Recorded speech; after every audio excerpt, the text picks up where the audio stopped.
성희롱, 성폭력 예방교육. 성희롱에 대해 조금 더 깊이 알기. 저희 팀장님께서 이번에 새로운 신임 순경에게 내가 총각이었으면 나이 차이를 떠나서 강순경하고 결혼했을 거야 라는 이야기를 자주 하세요. 처음에는 저도 강순경이 현장에서 일도 야무지게 잘하고 동료들하고도 잘 지내니까 하시는 칭찬이다 생각했는데 자주 반복해서 말씀하셔서 듣는 저도 좀 불편해지기 시작했고 강순경도 그 말을 들을 때마다 표정이 안 좋아지거나 그 자리를 애써 피하는 게 느껴집니다. 팀장님의 저 말씀이 성희롱에 해당할까요? 안녕하세요. 경찰 인재개발원 고지연 경위입니다. 여러분, 사례 잘 보셨나요? 사례에 대한 여러분들의 생각은 어떠세요? 팀장님이 강순경을 칭찬하는 건데 좀 과하긴 했지만 성희롱으로 보긴 어렵다고 생각하세요? 아니면 성희롱이 맞다고 생각하세요?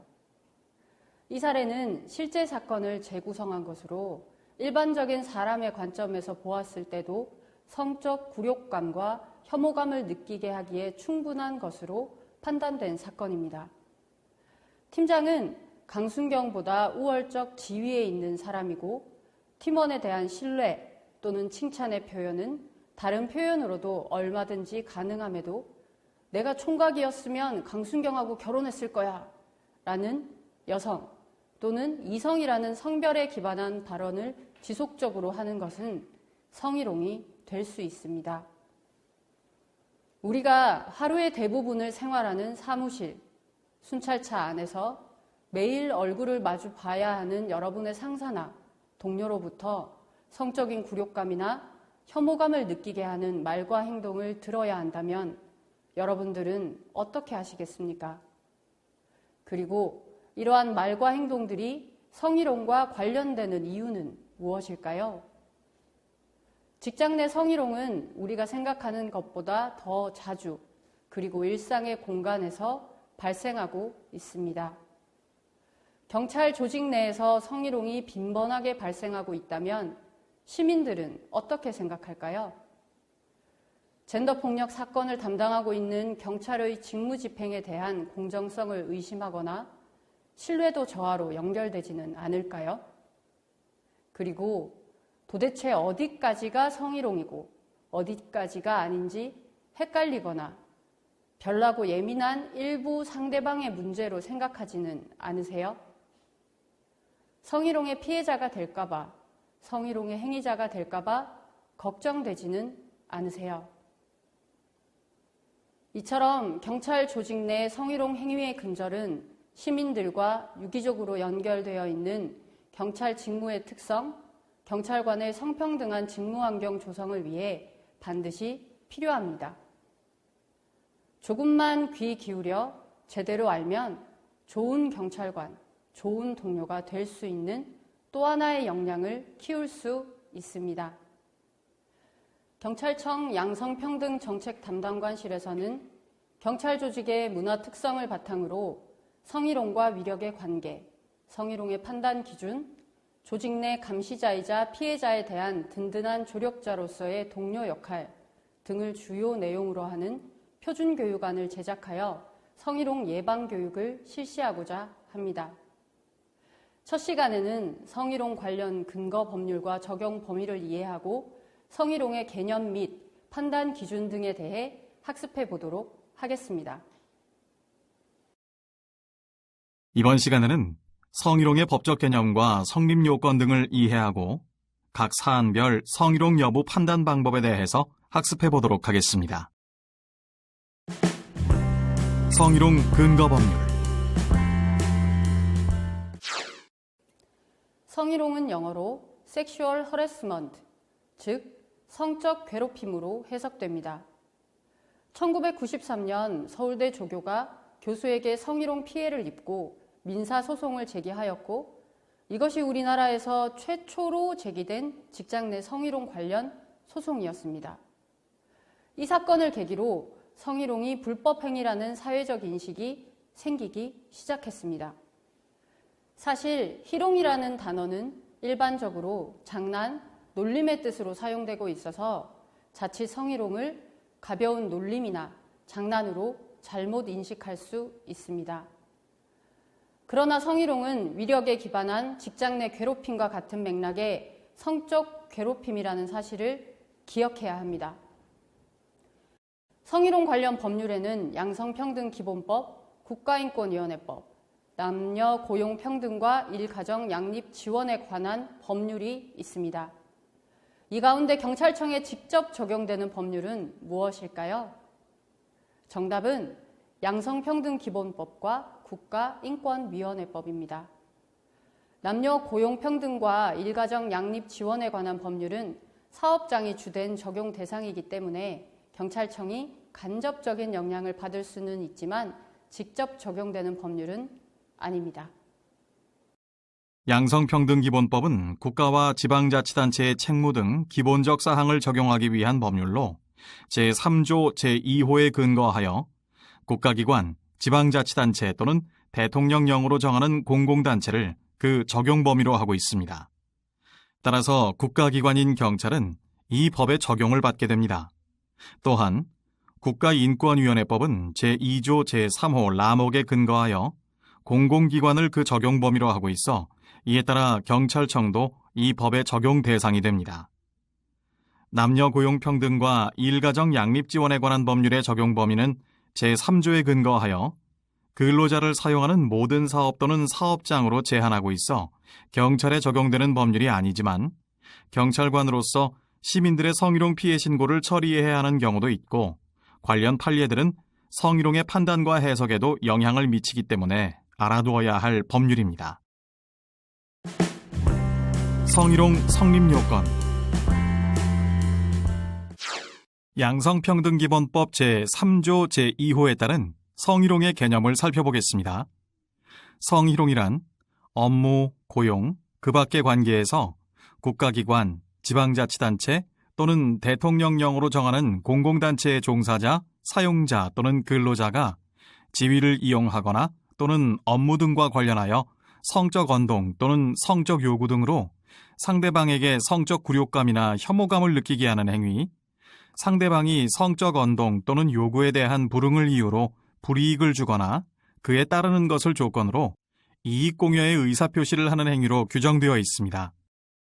그 내용을 항목별로 분류해보면 성희롱 행위자는 국가기관, 지방자치단체, 각급 학교, 공직유관단체의 종사자, 사용자 또는 근로자여야 합니다. 따라서 일반 시민의 경우는 행위자가 될 수 없기 때문에 경찰관이 직무 수행 중에 시민으로부터 성희롱 피해를 입었을 때 양성평등기본법에 따른 성희롱으로 보지는 않는 것입니다. 성희롱의 피해자는 누구나 될 수 있습니다. 조건에 부합된 행위자로부터 피해를 입은 것이라면 소송 여부에 관계없이 누구나 피해자가 될 수 있는 것입니다. 예를 들어서 경찰관이 직무를 수행하면서 시민에게 성적 언동으로 성적 굴욕감이나 혐오감을 주었다면 성희롱에 해당될 수 있습니다. 성희롱이 성립되기 위한 또 하나의 요건은 바로 업무 관련성입니다. 이때 업무 관련성은 업무, 고용, 그 밖의 관계에서 지위를 이용하거나 업무 등과 관련되어야 함을 의미하고 되도록 보다 넓게 업무 관련성을 인정하고 있습니다. 따라서 업무 관련성은 근무 시간, 근무 장소에서 발생한 경우 인정되지만 업무 관련성이 있는 경우라면 근무 장소 외에 근무 시간 외의 성희롱도 성립할 수 있는 것입니다. 성희롱 행위의 수단은 성적 언동 또는 성적 요구입니다. 성적 언동 또는 성적 요구는 남녀 간의 육체적 관계나 남성 또는 여성의 신체적 특징과 관련된 육체적, 언어적, 시각적 행위로서 사회 공동체의 건전한 상식과 관행에 비추어 객관적으로 피해자와 같은 처지에 있는 일반적이고 평균적인 사람으로 하여금 성적 굴욕감이나 혐오감을 느끼게 할 수 있는 행위로 행위자에게 반드시 성적 동기나 의도가 있어야만 성립하는 것은 아닙니다. 그리고 성희롱 행위에는 피해자에게 성적 굴욕감이나 혐오감을 느끼게 하는 행위, 상대방이 성적 언동이나 그 밖의 성적 요구 등에 따르지 아니하였다는 이유로 고용상의 불이익을 주는 행위, 상대방의 성적 언동 또는 요구에 따르는 것을 조건으로 이익 공여의 의사표시를 하는 행위가 포함됩니다. 특히 이익 공여의 의사표시를 하는 행위를 성희롱 행위로 인정하는 것은 양성평등기본법이 유일합니다. 우월적 지위에 있는 사람이 이익 공여의 의사표시를 하는 행위 자체가 제한의 수락 여부와 관계없이 피해자의 근로 환경을 악화시킬 수 있기 때문에 성희롱 행위로 인정하고 있습니다. 따라서 경찰청은 이익 공여의 의사표시를 통해 성희롱 행위를 한 경우 성희롱으로 인정하고 있습니다. 국가인권위원회법 역시 양성평등기본법과 동일하게 성립 요건을 정의하고 있으며 이익 공여의 의사표시 행위에 의한 성희롱만 포함하지 않고 있습니다. 성희롱 판단 기준.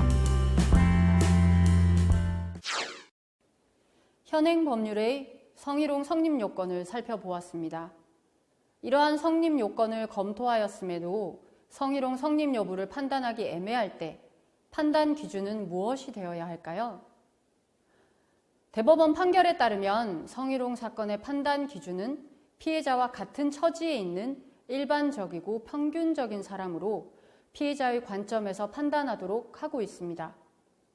이때 피해자의 관점이란 무조건 피해자의 편을 들어주어야 한다는 것이 아니라 우리나라에서 성희롱의 성립 여부를 가해자 중심주의로 판단하는 경향이 강하기 때문에 피해자와 같은 처지에 있는 일반적이고 평균적인 사람들의 입장에서 판단해야 한다는 것을 의미합니다. 그럼 성희롱 사건 관련 판례를 통해 성희롱의 판단 기준을 자세히 살펴보도록 하겠습니다. 대학 교수 여학생 성희롱 징계 해임 불복 소송에서는 대학 교수가 자신의 소속 학과 여학생에게 뽀뽀를 해주면 추천서를 만들어주겠다.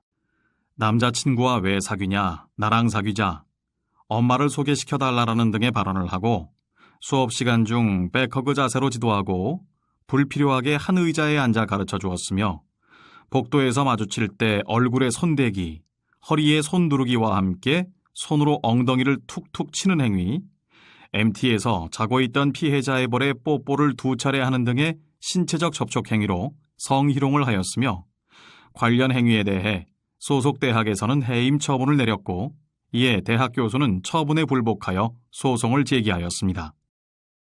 원심에서 성적 언동은 학생들과 격이 없고 친한 관계를 유지하면서 자주 농담을 하거나 가족 이야기, 연애 상담을 나누기도 한 점 등을 고려해보면 피해자가 성적 굴욕감이나 혐오감을 느꼈다고 보기 어렵고 그 외 수업 시간에 불필요한 신체 접촉 행위도 상상하기 어려우며 이는 적극적 교수 방법에서 비롯되었다는 등을 이유로 해임 처분은 부당하다는 원고 승소 판결을 내렸습니다. 그러나 대법원은 성희롱에서 성적 언동이란 남녀 간의 육체적 관계나 남성 또는 여성의 신체적 특징과 관련된 육체적, 언어적, 시각적 행위로서 사회 공동체의 건전한 상식과 관행에 비추어 볼 때 객관적으로 상대방과 같은 처지에 있는 일반적이고도 평균적인 사람으로 하여금 성적 굴욕감이나 혐오감을 느끼게 할 수 있는 행위를 의미한다.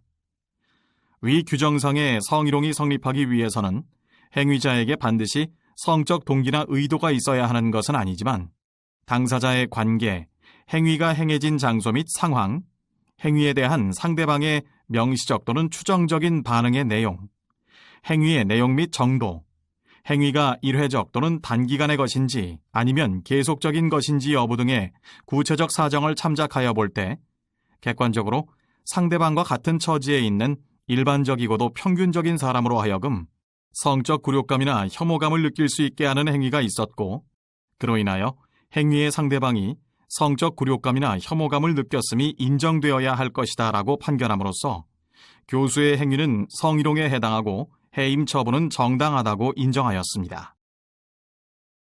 위 판례는 성희롱 사건이 발생했을 때 우리의 관점이 행위자에게 치우쳐져 있을 수 있다는 사실을 인식하고 객관적으로 피해자와 같은 처지에 있는 일반적이고 평균적인 사람을 기준으로 한 합리적 피해자 관점에서 사건을 판단해야 한다는 사실을 일깨우고 있습니다. 자, 그럼 처음 제시되었던 사례로 돌아가 볼까요? 팀장님이 강순경에게 지속적이고 반복적으로 이야기한 내가 총각이었으면 나이 차이를 떠나서 강순경하고 결혼했을 거야 라는 말이 강순경에게 성적 굴욕감이나 불쾌감을 줄 수 있고 그로 인해 강순경의 직무 환경이 나빠질 수도 있었다는 것이 이해되셨나요? 그렇다면 팀장님은 어떻게 강순경을 칭찬하시면 좋을까요? 칭찬에서 성별을 지우고 강순경은 현장에서 적극적으로 일하려는 모습이 너무 보기 좋아. 강순경은 직원들하고도 잘 어울리는 편이라 어느 부서에서도 환영받을 거야. 강순경이 업무를 대하는 태도를 보면 좋은 경찰관으로 성장할 것 같아 기대돼. 라는 등의 일 역할을 잘 수행해주고 있음을 칭찬해주는 건 어떨까요? 들으시는 여러분들도 팀장님이 참 세련되고 멋진 리더라는 생각 들지 않으세요? 성희롱 예방교육 첫 시간에는 성희롱에 관련 법률을 통해 성희롱의 성립 요건을 알아보았고 성희롱 관련 대법원의 판결에서 성희롱 사건의 판단 기준에 대해 학습해 보았습니다. 다음 시간에는 성희롱 실태조사 자료를 통해 성희롱의 유형과 성희롱 행위자 현황 및 피해 대처 방식의 특성을 살펴봄으로써 성희롱과 위력의 관계에 대해 학습하도록 하겠습니다. 지금까지 학습한 내용 중 핵심 내용을 다시 한번 정리해 보세요.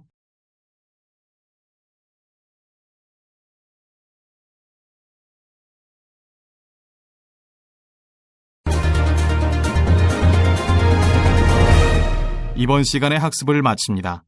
학습자 여러분, 수고하셨습니다.